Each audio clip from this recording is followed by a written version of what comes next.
Good evening. My name is Jennifer Bestie, and I'm a professor of theology here and the College of St. Benedict Koch Chair in Catholic Thought and Culture. Welcome to the annual Koch Chair Lecture entitled The Challenge of Laudato Si. I wish to thank the Moral Theology Lecture Series and the Departments of Economics, Environmental Studies, Peace Studies, Sociology, and Theology for co-sponsoring this lecture. I am also grateful to Jen Schwichtenberg for attending to all of the organizational details of Dr. Hirschfeld's stay as a scholar in residence at the College of St. Benedict. Before introducing our special guest tonight, I wish to express, on behalf of the College of St. Benedict, our continuing gratitude to Barbara and David Koch, cherished friends of the College of St. Benedict, whose creative vision and generosity established the Koch Chair in Catholic Thought and Culture. Supporting the Catholic, Benedictine, and liberal arts mission of our college, the Koch Chair teaches courses and provides programming for faculty, students, and the wider public to explore contemporary issues by bringing the Catholic intellectual tradition into dialogue with other academic disciplines. Tonight, we are honored to have with us Dr. Mary Hirschfeld, Professor of Economics and Theology in the Humanities Department at Villanova University.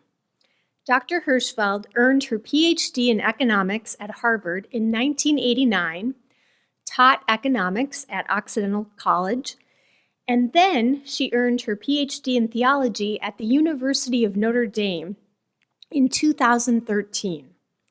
Currently, Mary Hirschfeld is a fellow of the Dominican School of Philosophy and Theology and serves on the board for the program of Catholic Social Thought at the Lumen Christi Institute. Her publications include articles in the Review of Economics and Statistics, History of Political Economy, the Journal of the Society of Christian Ethics, and the Journal of Catholic Social Thought. Dr. Hirschfeld is currently working on her book, Toward a Humane Economy, Aquinas and the Modern Economy, which offers a unique Catholic vision geared for an economy that is ordered for genuine human flourishing. Please join me in welcoming Dr. Mary Hirschfeld to our campus.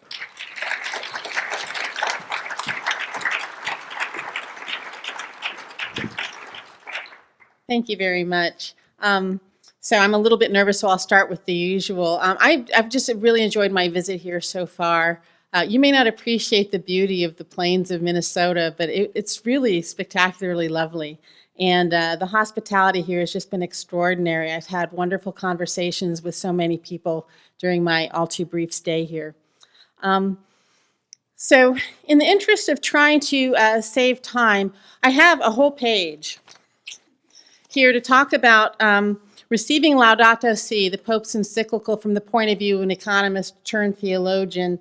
And in particular, when the Pope issued Laudato Si, people, it was like they just couldn't wait to run to the keyboard to put out their reactions to it. And the reactions were almost uniformly either, if you're on the left, you loved that document because, hey, global warming is real and we should marshal, government to go and fight it. Or you're on the right and you're like, oh, he doesn't like markets as much as I wish he would. And there's just a lot of rhetoric back that way. So Rush Limbaugh did a tirade against him. Writers of the Washington Post were like, go Pope. And okay, so what I want to say, though, is if you try to read it on that level as the Pope's entry into our modern current debates about the environment, economic justice, economic growth, you're not reading the encyclical. Okay, that's not really what's of value here.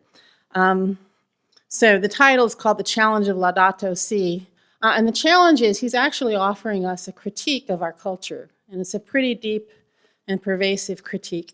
And it's a critique that actually would target everybody. So the debates between the left and the right, the usual arguments we have, share in common a lot of premises that the Pope is challenging about what's the nature of the human good, what's real flourishing, what are we really trying to do here. Okay, so I view my challenge, and I'm so nervous. My challenge is to try to explain to you exactly how upside down the Pope's view is compared to our view, and even more, to get us so that we can see that it's actually our view that's upside down and that he's right side up. Okay, so this is actually a call for a metanoia, a renewal of the mind, a changing of the mind. So it's like one of those paradigm shifts where you're looking at the picture of the old woman, then if you look at it long enough, it becomes a young woman. So that's a tricky thing to do. So try to relax, open up your mind, right? And try to let it flow over to you. I'm also trying to gear this to be generally accessible, so it will skim along on the surface, and hopefully in questions and answers we can go back and do things more carefully. So the plan is very straightforward. Number one, what is the technocratic paradigm?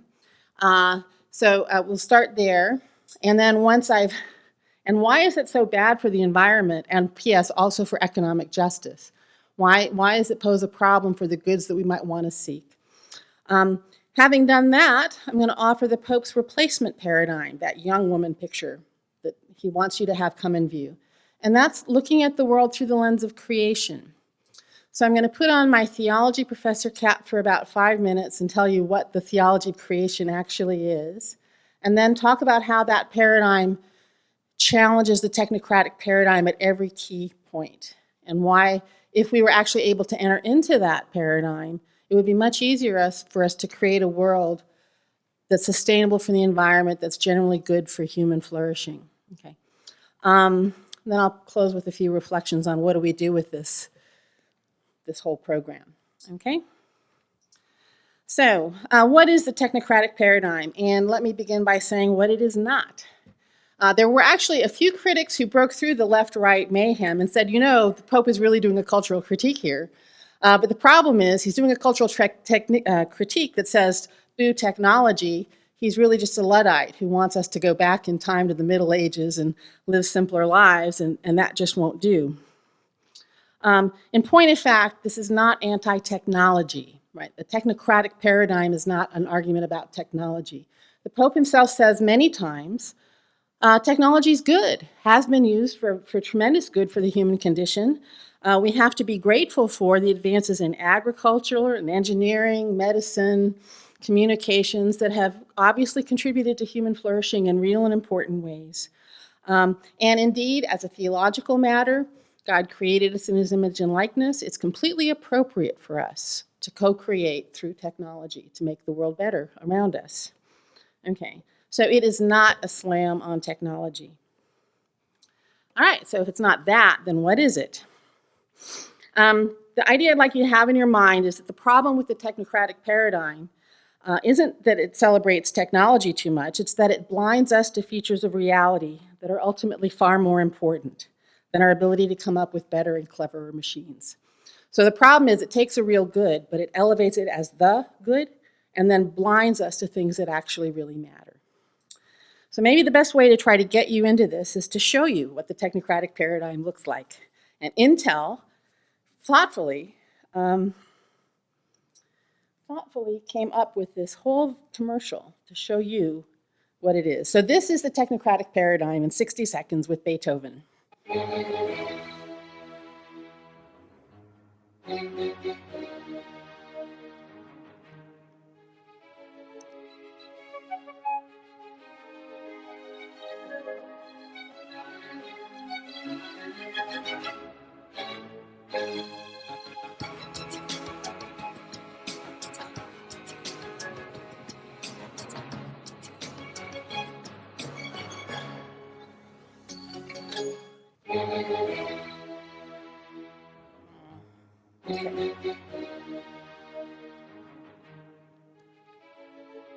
right, you get the idea.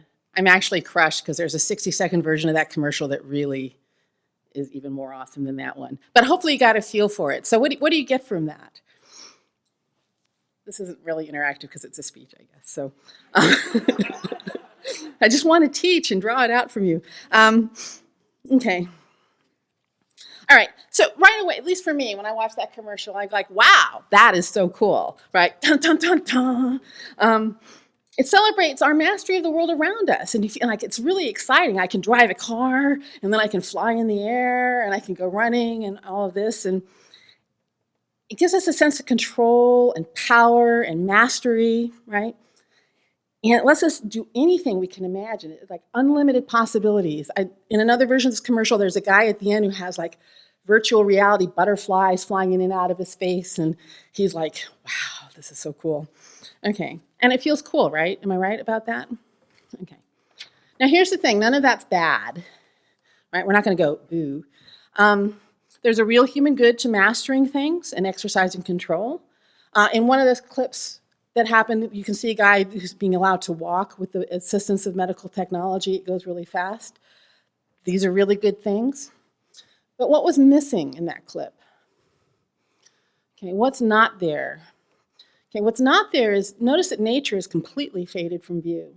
Right? It really, like at one point there's a woman running through a wood, but she's running through the wood checking her digital thing that tells her how many calories she's burned, right? So she's not communing with it. There's not a lot of relationship. You don't see people together. They're driving their cars and flying through the air, right? Okay, so something seems to be fading out from the picture. And consider that the slogan, Intel's slogan for this campaign is, Intel inside makes amazing experiences outside. Okay. And I want to say, what outside? Did you see any outside there? There's not the outside of nature. There's not the outside of other people that you're interacting with. And in point of fact, it seems like what they really are asking you to do is to imagine the Intel power in you so that you can have these experiences here following what the imagination in your head, right? Okay, and notice, you should start to like, it looks so expansive and exciting, and yet it seems to be small because we're being pulled into ourselves, right? So that, at least to me, is the image of the technocratic paradigm. So what I want to do is break it down into 3 core features. So this is where we'll get a little bit more pedantic, I guess. Okay, number 1 feature of the technocratic paradigm. The world that we confront is intrinsically void of meaning. It's just out there.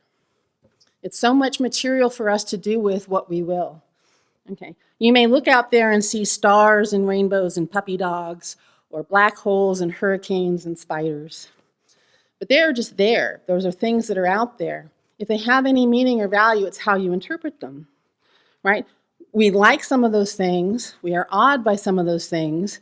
We don't like some of those things. But any meaning it has to do with what its meaning is for us. Okay. On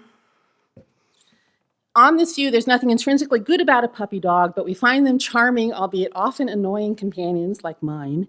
But we like them, right? So we might want to breed some more puppy dogs. Spiders are kind of ugly and repulsive. We don't like them, so we spray them with insecticide and try to make them go away. But basically the idea is the world is so much raw material, and our job is to bend it towards our desire. And that's the source of meaning and value that's out there. Okay. Now notice what this does is it converts it makes our dominant experience of nature to be a utilitarian experience. How is it of use, or what's the value? And you can feel people, especially in the ecology movement, trying to rebel against that. So if you ask yourself, why are we upset about the loss of biodiversity, for example? Some people will say, because that variety of life is good in itself, right? They'll say that. But much more often they'll frame it as, it would be bad to lose biodiversity because, say we lost a beetle in Amazon that turned out to be the cure for cancer. Wouldn't that be a great loss to humans?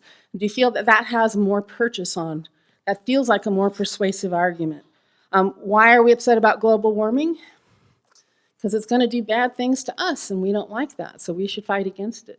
Right? So everything is converted into utilitarian terms. Okay, so notice what's happening with this move.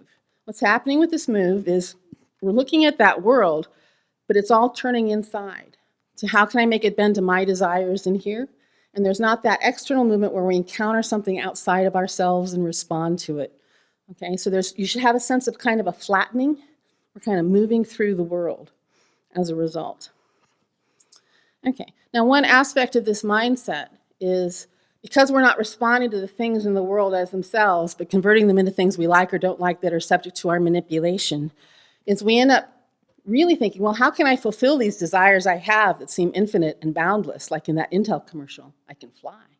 I want to extend my mastery and my power. How do I extend my mastery and my power? I get better technology, I get more wealth, I get more power, right? We're all smart enough to say, well, the reason I want more technology is because it's for some good. The reason I want wealth is because it's for, sorry about that. The reason I want more wealth is because it's for some good. The reason I want power is because it's for some good. But de facto, we end up actually working on maximizing those means. So if you take an econ class, the variable you really care about at the end of the day is maximizing wealth or economic progress, right? If you study engineering, the task is to maximize the amount of power you can get from something, right? Do you hear that maximization language? So why is that a problem for the environment? Because the planet is finite, right? If I'm trying to maximize my wealth and maximize my power, and then maximizing has this idea of unlimitedness, it keeps going, right? It's a finite planet. It's going to bite us. It's going to fight back, right? Because it's not meant to bear that unbridled expansion. And yet, in the technocratic paradigm, we're all about expanding. Okay.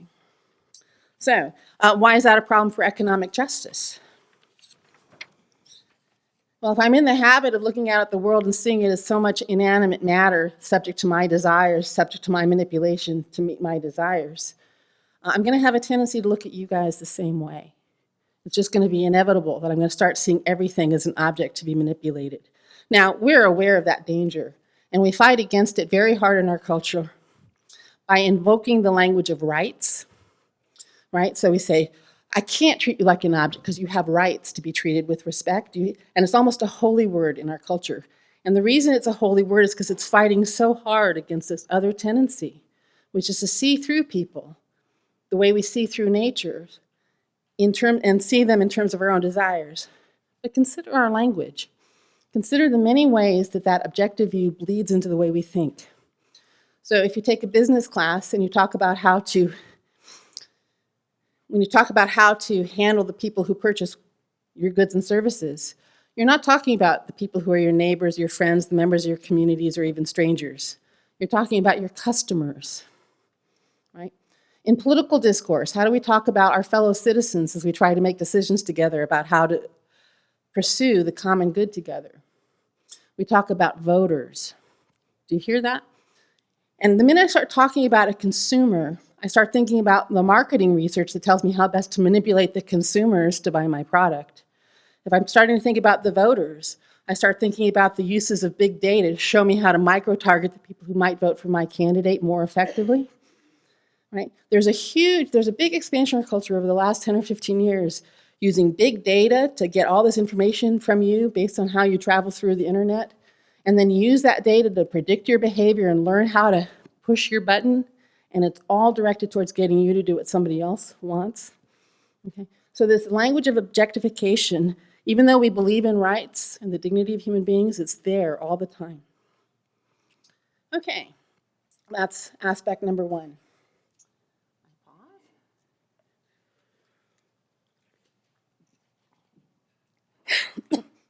I had to pause because I'm about to go all philosophical on you guys and you're going to be freaked out.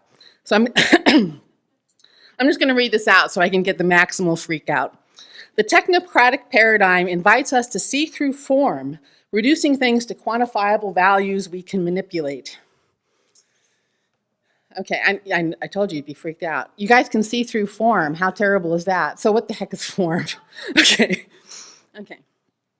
One of the keys to the spread of the technocratic paradigm was to discover that if we focus on particular aspects of something, some object, and reduce it to those aspects, we can learn how to manipulate it better and understand it better.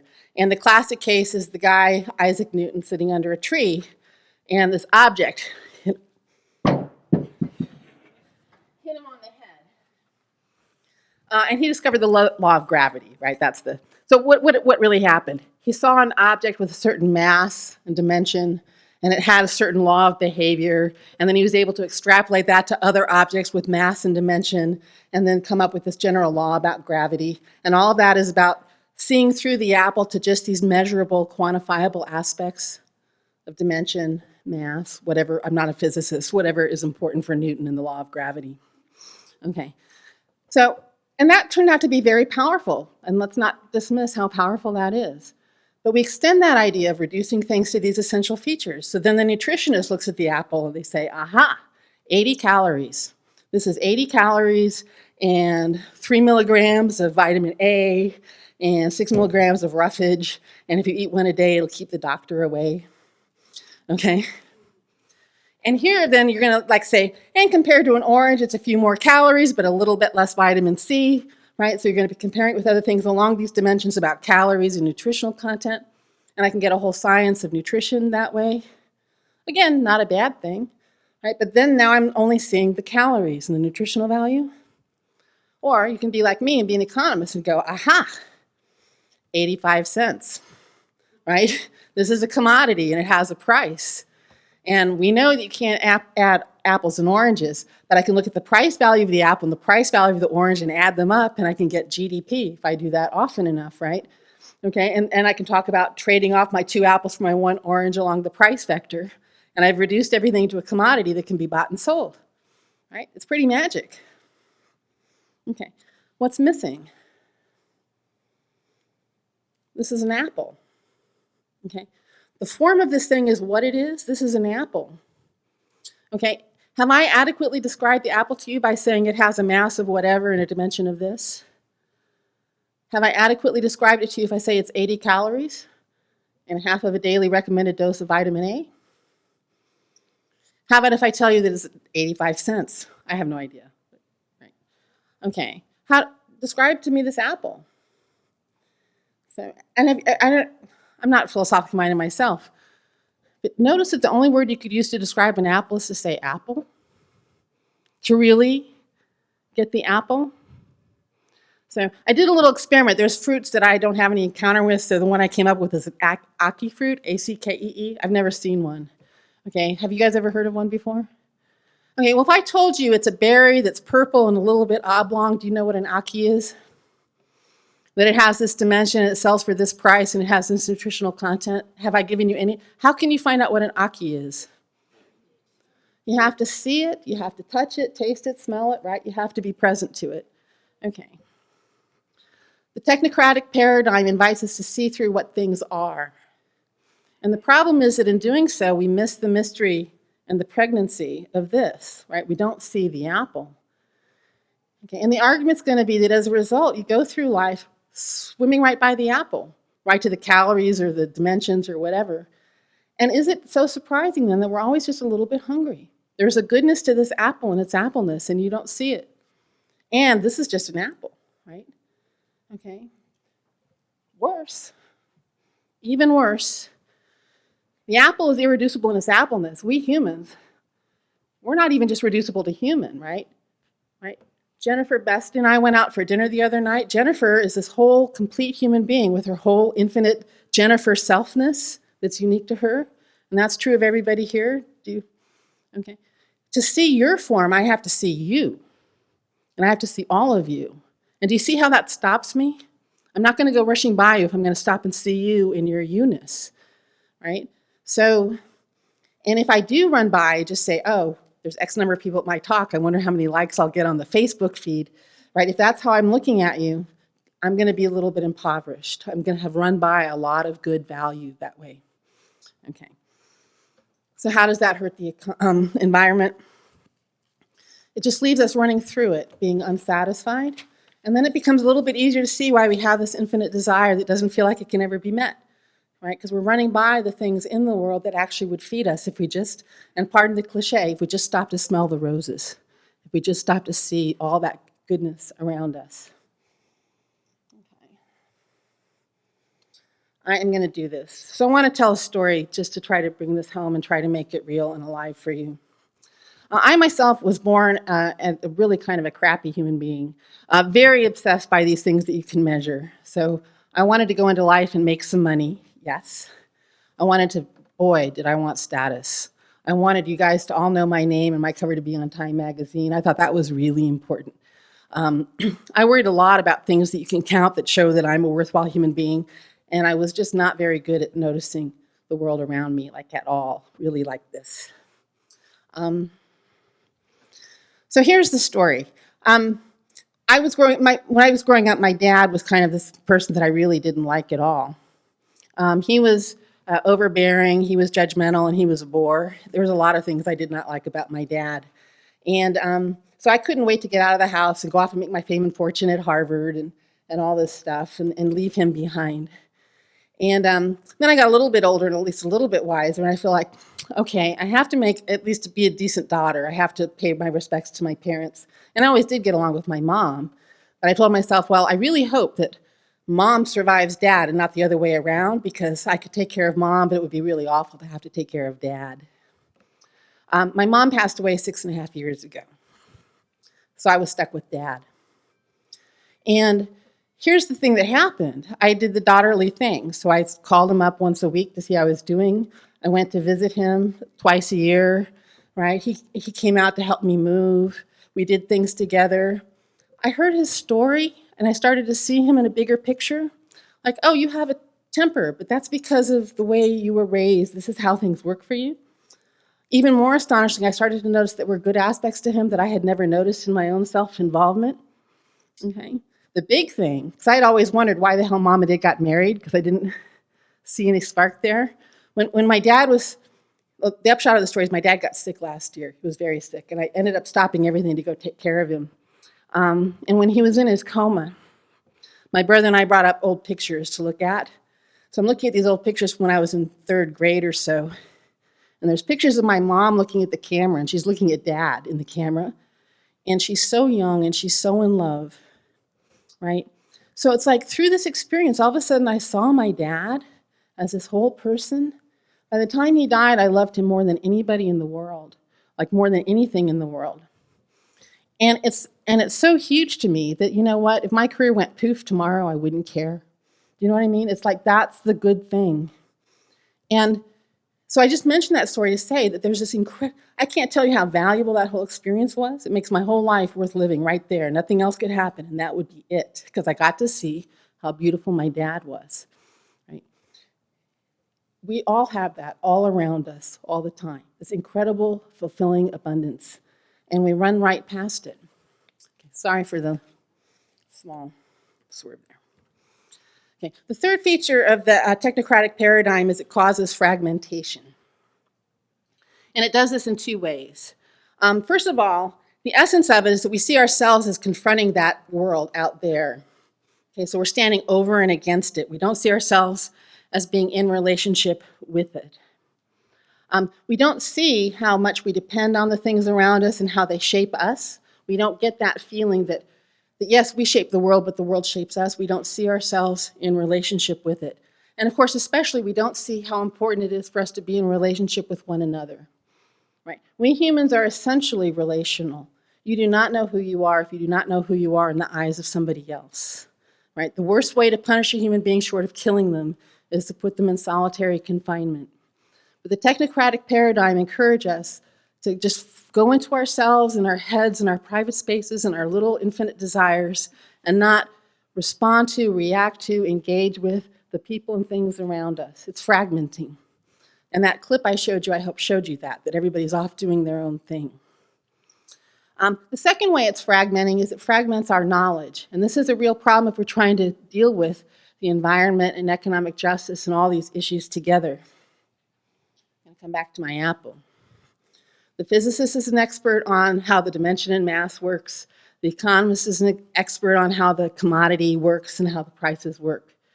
But nobody's looking at the apple, and it's the apple that brings those features together into a coherent story all to itself, right? So our knowledge is fragmented, and we don't see how things fit together, and we don't know how to interact with it. So it leads to problems like the engineer sees a good way to build the dam, and he builds the dam, and then you find out that as a result of the dam, the salmon can't swim up the spring and spawn, and that has all these other effects. And then we can figure out that mistake and put in those little ladders for the salmon. But then other problems happen, And it happens because all of the experts coming in together, nobody has the science or training to see the wholeness of the picture and bring that knowledge together into a story of this place, this time, this thing, right? So if we wanted to really try to create beautiful communities that are in harmony with the nature, you have to be able to see how things fit together. You need knowledge that's whole, not knowledge that's fragmented. Okay, so that's my shtick on the technocratic paradigm. You guys kind of with me on this? No? Okay, let's save the planet. Okay. What the Pope proposes is that we retrieve our understanding that the world is created. A brief, quick side note. He's very, very, very respectful of the wisdom and learning we can get from other religious communities, other traditions. I myself am a Catholic. I believe this all hook, line, and sinker, verbatim as it is. But it should speak to a wisdom that's available to more than just people who are Christian or Catholic, right? So try to hear it in that light, if you can. Okay, so what is creation? Again, we want to clear out some misconceptions. Creation is not a literal reading of Genesis, as like the world was created in 7 days, and here's how. Okay. Creation is also not that God started the world with a big bang. Creation, the doctrine of creation basically says God created the world out of nothing, ex nihilo, out of nothing. And that actually is philosophically radical claim. That's a really radical claim. Because what does it mean? It says that apart from God, there is nothing that deserves or has any necessary reason to be. Okay, the whole world is contingent. It's dependent on God for its being every moment.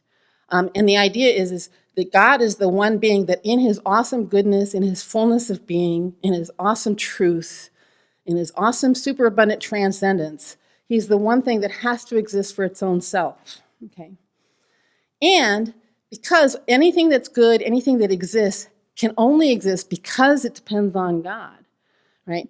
That means that God doesn't need us. It's not like we have anything extra to add, right? So God's choice to create is completely gratuitous. He does not need us. So why did God create? And we're told this in Genesis. This is one thing you should take from Genesis. Because he thought it was a good thing to do. And the way that the tradition likes to think about it is God's goodness was so overflowing that he just wanted to create creatures to share it with, right? So he creates a finite world, populates it with creatures like us, and endows us with the gift to seek after the goodness of life, to seek after happiness and joy, right? He just wants to share the super awesome joyness of being, right? So here we are. Okay.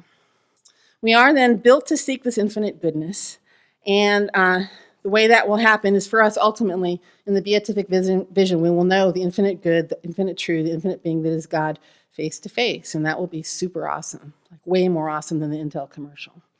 Okay? Okay. But in the meantime, we get to pursue goodness in this life. And here's where the idea of creation matters, right? How do we pursue the goodness of God in this life? We pursue it through the goodness of creation. And the goodness of creation is all good because it reflects God. Okay?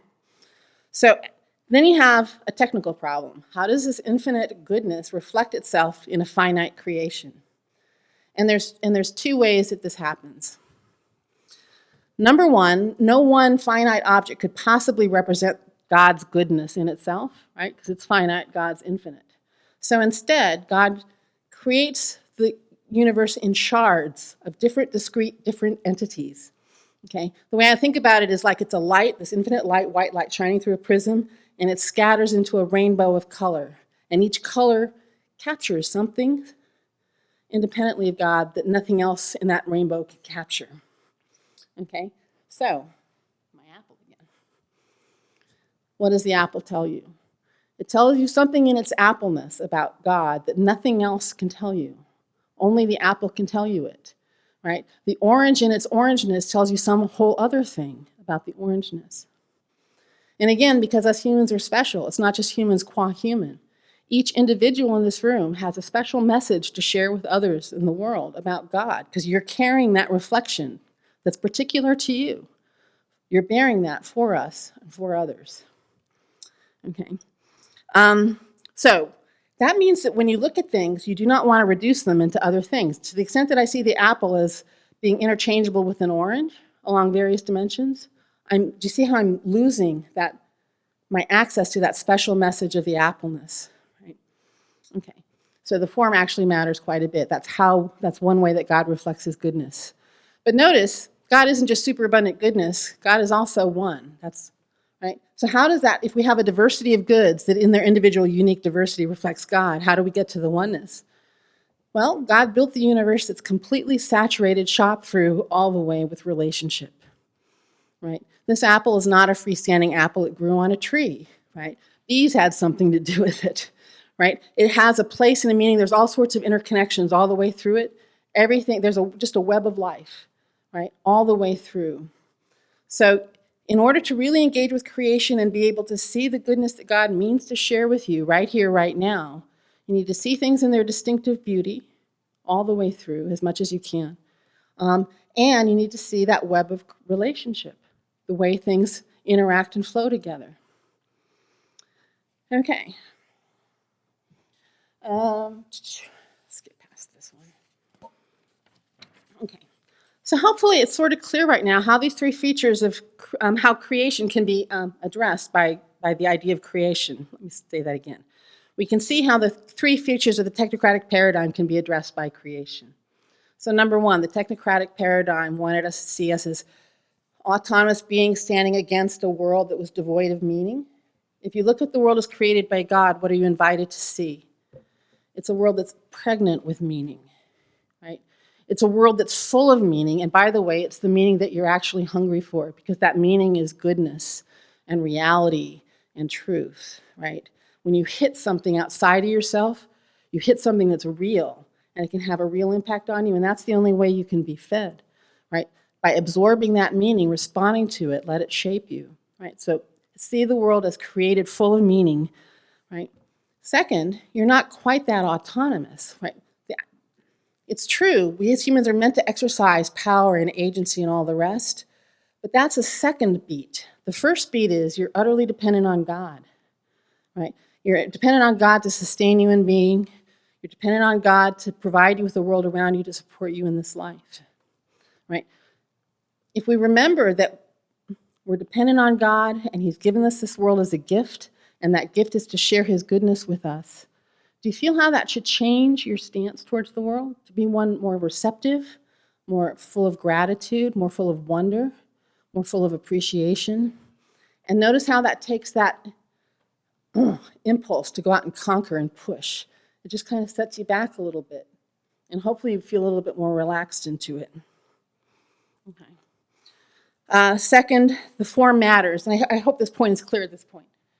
If you remember to look at the apple as an apple and not as just a reduced form of things, you have a chance to actually absorb the goodness around you and be fed by it, right? So we end up with this paradox on this view. We seek after this power and technological prowess and expansion of economic wealth and all the rest because we're hungry and we want more. In order to do that, we see through the one thing, reality, that could feed us. We see right past it, and we wonder why we're so hungry. And then, to make things even worse, we destroy the environment and we hurt each other in our pursuit of this illusory good. Okay, so, and finally, relationship. We depend on our relationship with God and we'll find our deepest fulfillment in that relationship. Our relationships with others are essential to who we are, and we know ourselves in the gaze of each other, and we are shaped by their impact on us. So the human good should be at the center of our lives, second only to our relationship with God. Every person you meet has a story to tell that can pull you out from you, something that you can't get any other way. Okay? So the idea is that if you remember that it's a gift, that you're dependent, that the form of the world tells you something that you can receive into yourself, and you enter fully into all of the relationships, the web of relationships around you, the idea is just you will be full, right? You'll have a satisfaction that is deeply, profoundly transformative. And if that's the case, then the way to understand the Pope's message is as follows. His message is not that we need to stoically renounce pursuit of wealth in order to save the planet or just to be just to other people. It's that the modern project is spectacularly misguided, destructively seeking a vain fulfillment while turning our backs on the abundance that is right at hand. If we could enter into this view of the world and ourselves, we would not only do much better by the planet and by the poor, we would also do much better by ourselves. Okay. So that's the creation paradigm and how it tries to address or answer the technocratic paradigm. Okay. I've left myself about 5 more minutes. The question is, what do you do with that? Okay. Now, I hope you can tell that I myself am profoundly moved by it. So as I've been entering into these ideas and letting it shape me, I have found a lot more happiness in my life, a lot more peace, a lot more value. So I'm partly up here to evangelize and say, it's good. It's good to let go of these fancy, fantasies and actually see how awesome the world is and let it shape you. On the other hand, the economist part of me would look at it and go, well, that's nice utopian stuff. I'm very glad that Pope Francis is out there to paint us these pretty pictures about how humans could be. I might even be moved by that account. I might even believe that if humans could be that way, it would in fact be very good. Right? I can go all the way with the Pope on that. But in point of fact, the real virtue of modernity, which gave us a technocratic paradigm, is that it starts with the fact that we aren't like that. And it's pragmatic and realistic. And it says, it may well be the case that if we were wise, like St. Francis, and praised brother sun and sister moon, and found ourselves being nourished by the world around us and by each other, that we could live these fantastic, saintly, fulfilling, wonderful lives. But most of us like to get more. Most of us want to have more power, more money. We want to expand our reach and bend the world to our desires. And given that that's the case, we should design our policies and institutions in order to better just cope with humans as they are. This is the miracle of modernity, is the discovery that things like markets can channel your basically crappy behavior into directions that are, on average, more or less socially beneficial. And to the extent that they're not socially beneficial, if there's places where the market fails, we can come up with regulations to try to bend those bad results back into good results. And so we can develop policies where we say, here should be a free market.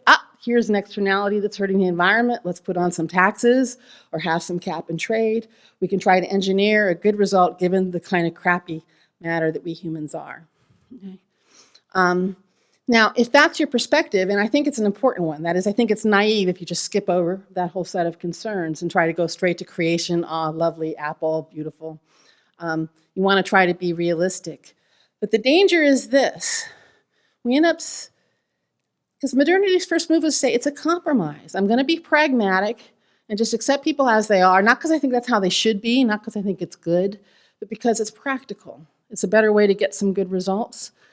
But we who have inherited that tradition tend to think, no, it actually is good to have all that power. We forget that there's a critical perspective you get by remembering what we should be that tempers the way we act, even if we can't fully enter into it.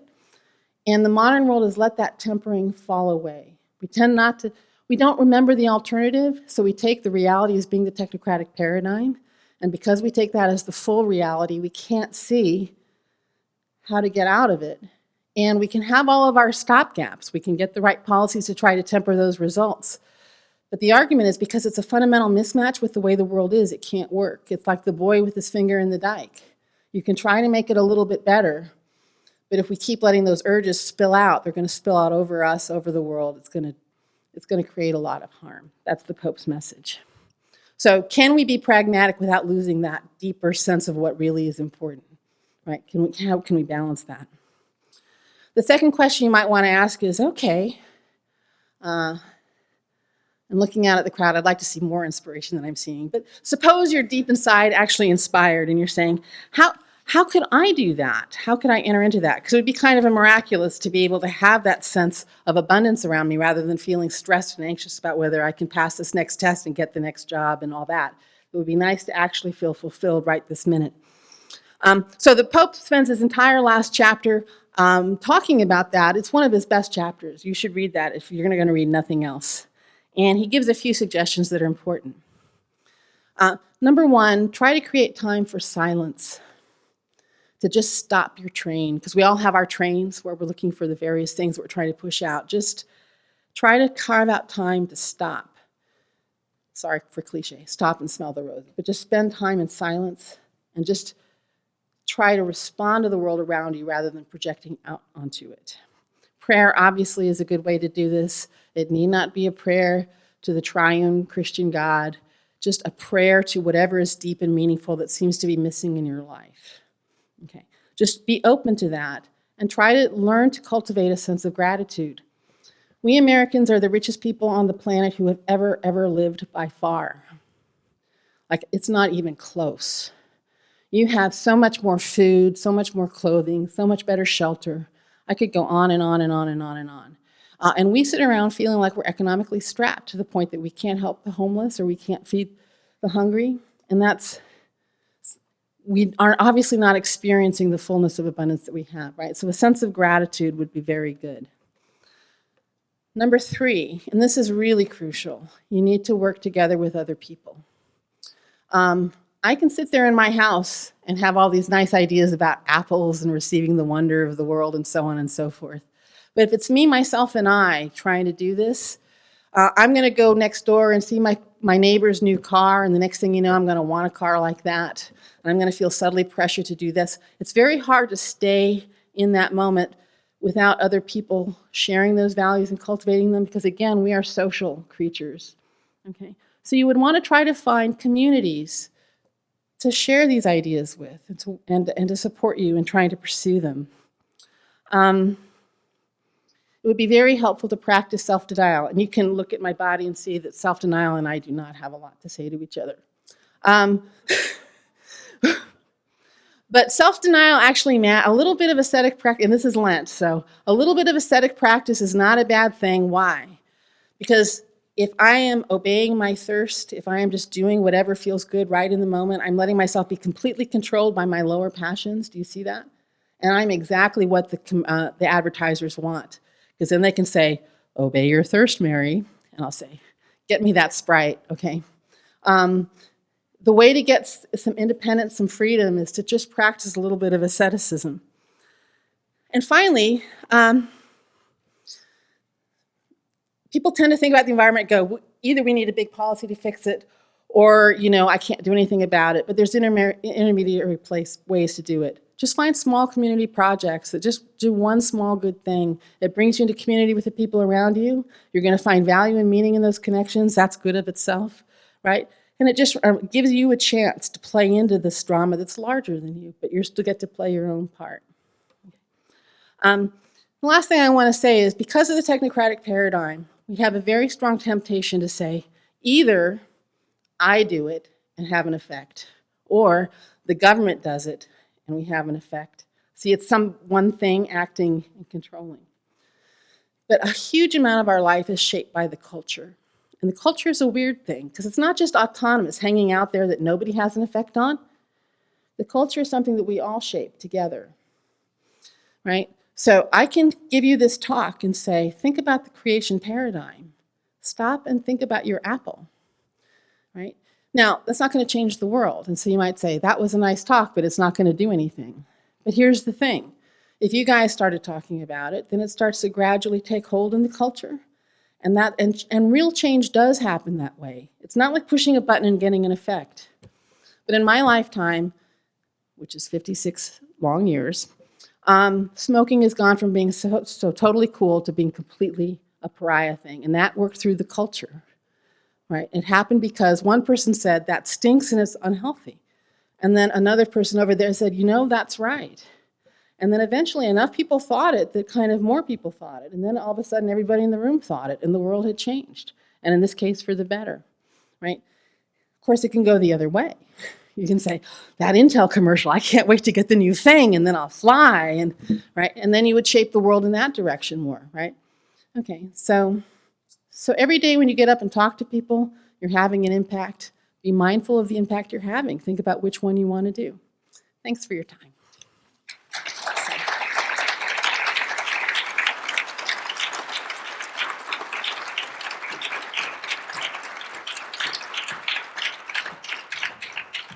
Mary, thank you for your highly engaging ideas.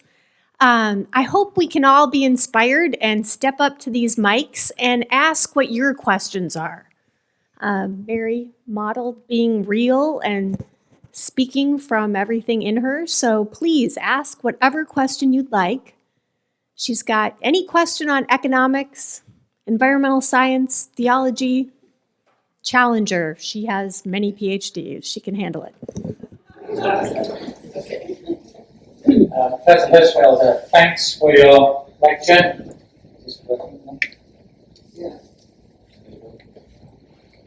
I was inspired. I might not have looked it, but I promise I was. And I especially like the fact that you highlighted what I would call the mysticism of the encyclical. In fact, I think of it in terms of a kind of a practical mysticism, which he embodies there. And the problem with mysticism, of course, is then getting it to be practical. And two of the practical things that the Pope calls for in the encyclical strikes me are really problematic for us. But I liked your final analogy about smoking. I hope that this will work. But one of the things that he says is that we have to become convinced of the fact that endless growth, economic development, is a foolish myth that we've got to let go of. I mean, he's very strong on that point. And then, related to that, he also therefore suggests that in fact, some parts of the world, he doesn't name them, he's clearly thinking of us, and he's clearly thinking of Western Europe, have to accept reduced growth. And I imagine that in a presidential season. But that's, in a certain sense, that's the practicality of what he lays before us. How do you connect the mysticism with that sort of very hard-nosed practicality? Do you think we can actually get there? In my rational brain, no. I can give you a nice speech about how culture changes and hope. And I do want to convey real hope. But can I count on it? Of course not. We're pretty deeply embedded in the culture that we're embedded in. And it seems like a juggernaut that's not going to slow down. But it seems to me what's important, and I don't know if Pope Francis made it, it's implicit. It's implicit in him, but I don't know if he made it as explicit as he could. He does think that we need to slow down economic growth in the United States. And it is absolutely true that any candidate who campaigned on that platform would get no votes, right? Fewer votes than Jeb Bush, just no votes, okay? But that's because we hear it as a reduction or a loss, right? And that's because we're admired into this technocratic paradigm. And I color myself that way. And so my normal talk spends a lot of time talking about how do we get admired in that mistake and how should we rethink economic growth. But the idea is stop thinking in terms of the numbers or all the money that you can spend. Think about the actual human goods that you want to have in your life, the real goods that make your life worth living. And if you think very hard about what those goods are, you're going to find out that it doesn't have a lot to do with all the junk that's cluttering up your garage, right? All that stuff, that's really actually in the way. The way to get happiness, and there's a lot of research showing this, the number one way to have happiness is to be in relationship with other people, to have a sense of gratitude, to have a sense of, So his real message is the one I tried to give you, which is if you really want happiness, go on to this other paradigm, which, yes, will cause less economic growth, but you'll find that it's actually more growth in human fulfillment and happiness. But for people in the technocratic paradigm, it can only sound like a sacrifice, and I don't think that will play very well in America. So, thanks for your question.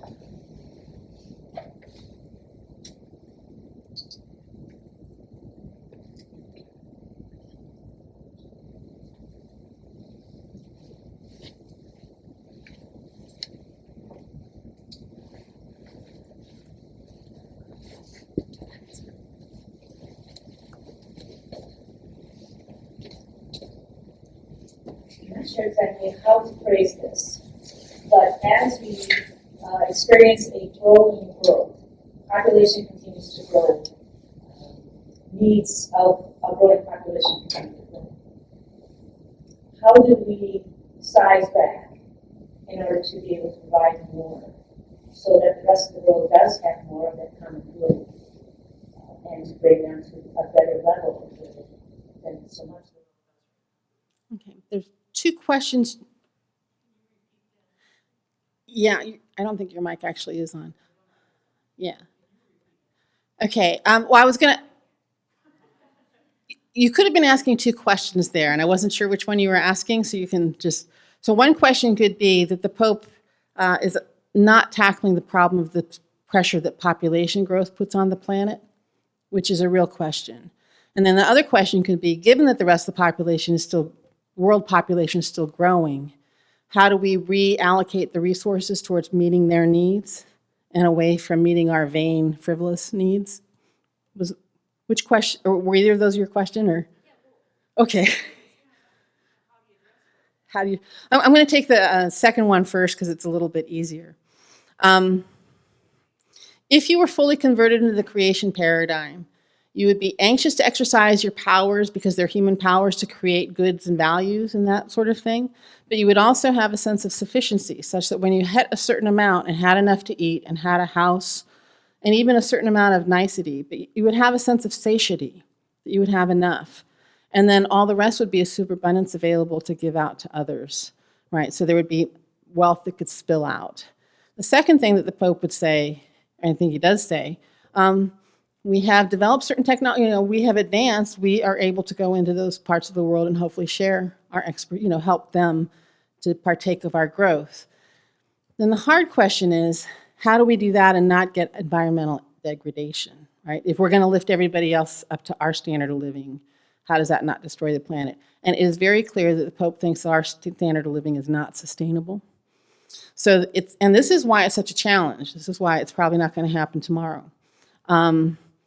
We are supposed to rethink our human good in such a way that we would be able to reduce the amount of cars we use, reduce our air conditioning, right, voluntarily shrink back, so that other people can expand to use the proper use of the resources necessary to get an actually sustainable lifestyle. So the idea isn't to raise everybody to our standard of living, but to bring ours down to one that's in balance with the rest of the world, and then bring theirs up to one that's sustainable for a good human life, and to find some equilibrium like that. Would that necessarily be environmentally sustainable? I do not think the Pope is in a position to give us a definitive scientific answer on that question. He's writing out of a belief that God created the world is good, and that if we got to a right balance with it, that it would be fine. Okay, so that's an appeal to faith. On the other hand, it puts us on a path towards sustainability that clearly addresses some of our instabilities that are baked into the system now. So I don't see how it could hurt to at least move in that direction, even if it didn't fix everything. On the population question, I'm going to punt in this venue. So I myself find something to be said about the church's optimistic faith that God will provide for his people, and however big a number they are. But I'm also mindful that a lot of environmental degradation is directly related to population size.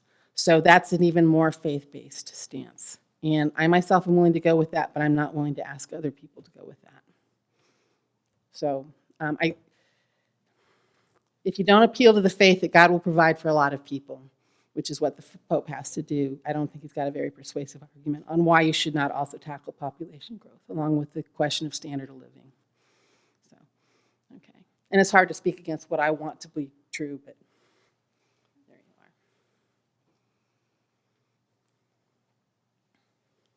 Do we have any economics students out there that want to press Dr. Hirschfeld on lessening economic growth? There must be someone.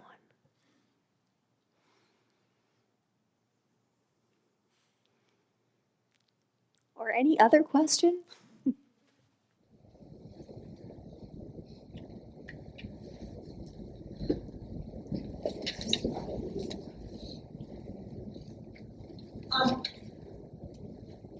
I really appreciated your sharing the story about your father. And I'm thinking that, for somebody who's 50 or 60, it's really easy to say that meaning doesn't come from possessions, meaning doesn't come from wealth. And yet, I look at these wonderful students and think they're worried about how will I support my family, how will I be able to send my kids to school. Do you have any suggestions for them? How do we make it real that a happy family isn't necessarily a family with a 6 figures? Yeah, and that's a huge problem. And it's my students at Villanova are generally speaking well-to-do, and they're all aiming at 6 figures at least, right? And this is, I don't know if you guys are aware of this, but this is actually a relatively new phenomenon. The intense pressure you're under to study hard and get a good job, it was not that bad 20 years ago or 30 years ago. It's steadily getting worse and worse and worse. But I just want to remind you that cultures have booms and fads and manias, and crowd wisdom psychology can go completely off the rails.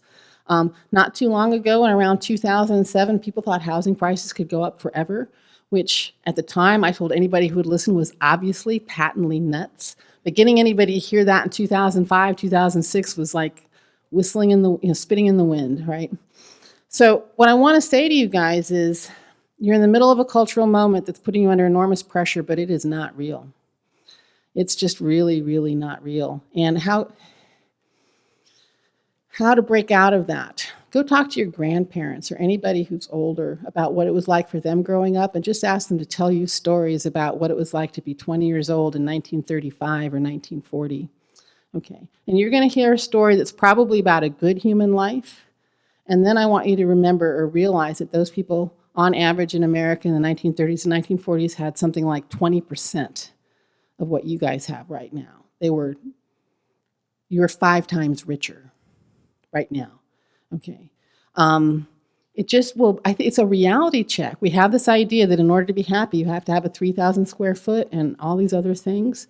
And yet people used to live just fine in an 800 square foot with a family of 6, and they were happy, right? Our happiness measures have gone up maybe a little bit, but not that much, right? So listen to their stories and ask them, what do they remember about being young? And you're going to hear them talk about the things that humanly matter to them. And that might give you a little bit of perspective. But it's hard to not go along with the crowd. And your crowd is saying, I need to get ahead. I need to get the brass ring. It's really, really important. And I'm sorry. And the other thing that just breaks my heart about it is my students were so obsessed with climbing the ladder. And these are good-hearted kids. I love them. My students are open and generous and all sorts of good qualities, but they aren't able to learn as deeply because they're so focused. They're just so anxious. It's just shutting them down. And so I hope you can find the strength to break out of it some way or another, because it's limiting you much more than you know. As you were talking, I couldn't help but think of people like Margaret Atwood talking about men's propensity to measure, Evelyn Fox Keller on sort of gender and science. It seems like you navigated this whole talk without really getting to the issue of kind of who's running the show. So does it matter the sex of who's running the show? Everything from political leaders to the field of economics to moral leaders, even the Pope himself on things. How does the gender dimension play? There was a time in my thinking on these issues where that mattered a lot. So he made reference to this idea that it's the masculine propensity to do all these measurements. And there's an old text, and I'm going to get her name wrong. Evelyn Fox Keller? So a female biologist, but instead of measuring, dissecting, or whatever, she went out and contemplated. She looked at the apple, basically. She did everything. And I get a lot of this, and this was actually before I converted, but this idea that you want to have this different stance came out of interacting with some of the feminists on this. And I do think there is a gender component to it. I don't think it's crazy, but I also think it's just, how do I want to put this? Our culture is so deeply in bed with the technocratic paradigm that we all, whether we're male or female, tend to carry those masculine values, right? And I think part of what complicates the effort to try to find a genuinely,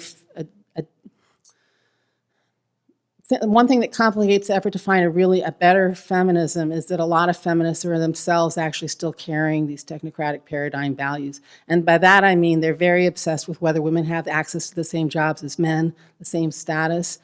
And yes, you can talk about the injustice of it, but the premise is it matters who's on top and who's on bottom, and that means you're buying into that whole paradigm straight from the beginning. And I don't know how to articulate those injustices in a way that also says, but that way of measuring is not very good.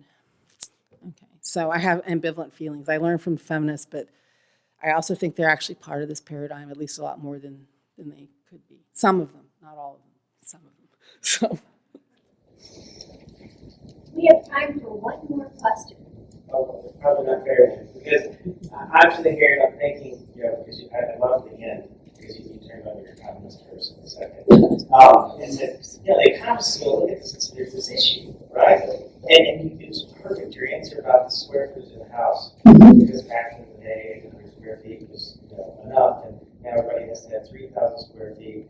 And I think that it made me think about Montaigne's discussion on sumptuary laws, and that laws were put in place that limited consumption. It says, look, you can't have 3,000 square feet house, right? And that changed people's behavior. You say you have a 2,000 square foot house, if you have more than that, you pay a 100% tax on your house every year. That's the economist answer, but in some sense, I'm sort of arguing with you. It seems like you have to put the rules in place somehow, because hoping that culture is going to change without a little bit of those rules. Yeah. It doesn't get at it. And then once you change the rules, then people change their way they look at it, right? Yeah, no, I hear you. And and the shift in the culture on smoking was aided and abetted by shift in regulations and rules, right? It was not just a cultural shift. So you have a very solid point. I cannot escape my economic training enough to argue for paternalistic legislation. I just can't do that. But if you want to, I'm not going to argue against you too much. So.